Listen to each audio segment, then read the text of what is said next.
नमस्कार दोस्तों, हमारी आज की कहानी सहयोग और परवाह। दोस्तों, कहानी अच्छी लगेगी तो लाइक और सब्सक्राइब करना ना भूलिएगा।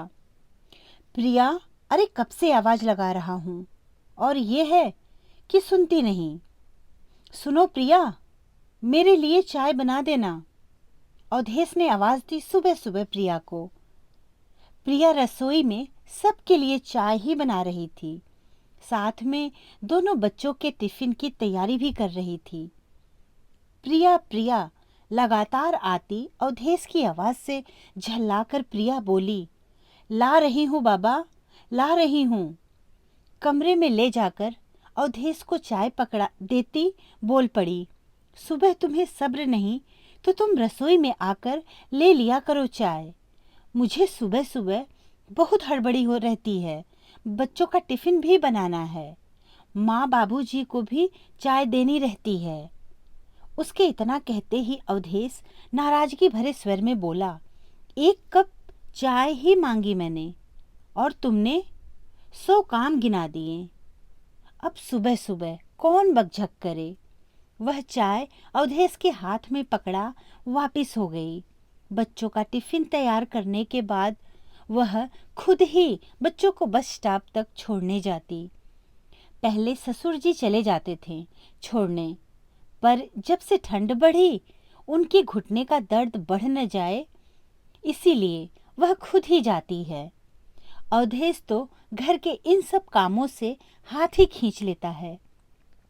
बच्चों को बस में बिठाकर प्रिया ने जैसे ही घर में कदम रखा कि अवधेश की आवाज फिर से गूंजने लगी, प्रिया, मेरे कपड़े निकाल दो और फटाफट नाश्ता बना दो, मैं ऑफिस के लिए आज जल्दी ही निकलूंगा। सुबह सुबह प्रिया का भाग दौड़ देखकर सासू माँ कहती कि रुक बहू, मैं मदद कर देती हूँ। पर एक तो ठंड और ऊपर से उनकी उम्र का लिहाज कर वह मना ही कर देती है कि मैं कर लूंगी सब काम, आप परेशान न हो ठंड में। सासू माँ देख रही थी कि एक कप चाय भी बहू बैठकर आराम से नहीं पी पाती और उनका बेटा अवधेश चक्कर घिन्नी की तरह उसे लगातार नचाए जा रहा है। हर चीज उसे हाथ में चाहिए। गुस्से से उनका पारा चढ़ गया।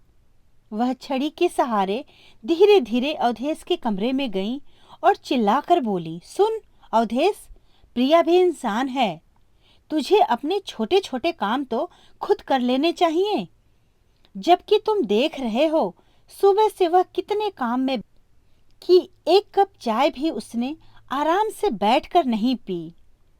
तो क्या हुआ, मेरे ऑफिस जाने के बाद पी लेगी। फिर से अवधेश ने बड़ी ही बेपरवाही से कहा। बेटे के मुंह से ऐसी बात सुनकर माँ गुस्से से भर गई और बोली, उसे भी सुबह से काम करने के लिए एनर्जी चाहिए, ठंड भी बढ़ रही है। बेटा, तुझे उसका ख्याल रखना चाहिए, पर तू तू तो उसे और भी परेशान करता है।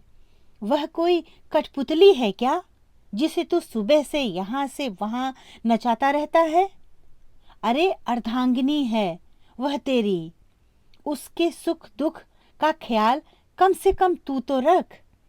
अवधेश बोला, माँ आप जाओ आराम करो, आपकी तबीयत कई दिन से ठीक नहीं चल रही है। माँ बोली, बेटा मेरी तबीयत ठीक नहीं रहती, प्रिया के काम का कोई सहयोगी नहीं, मुझे डर है कहीं वही न बीमार हो जाए। माँ की तरफ देखते हुए अवधेश बोला, अच्छा बाबा, ख्याल रखूंगा उसका, खुश हो अब। कहकर अवधेश ने फटाफट अपने कपड़े खुद अलमारी से निकाल पहने। प्रिया कमरे में आई तो वह तैयार हो चुका था। उसे देख मुस्कुराते हुए बोला, नाश्ता? हाँ तैयार है, यही लाऊं क्या? अवधेश बोला, बिल्कुल नहीं, चलो वहीं टेबल पर बैठकर खाएंगे।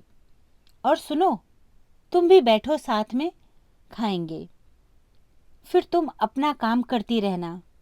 तुम्हें सबका ध्यान रखना है, इसीलिए सुबह नाश्ता बहुत ज़रूरी है तुम्हारे लिए।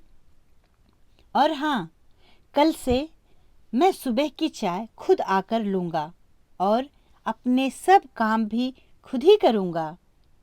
प्रिया अवधेश को देखते हुए बोली, क्यों, कुछ गलती हुई क्या मुझसे? नहीं प्रिया, गलत मैं था अब तक।